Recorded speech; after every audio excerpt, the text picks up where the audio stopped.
Guilsfield in Montgomeryshire, now Powys. The memorial here is set up as a community memorial in the churchyard.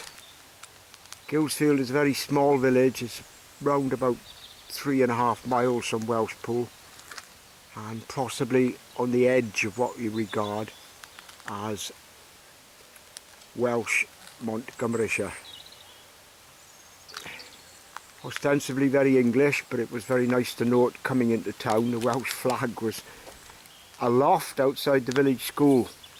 The memorial, I was told, did include inscriptions apart from the names of the servicemen, but it seems that it's not quite the case. The names in alphabetical order, though interestingly in 2 splits, as visualised here, without reference to rank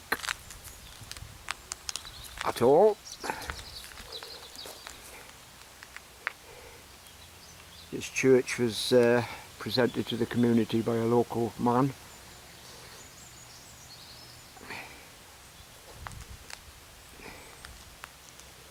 So it's Guilsfield Memorial.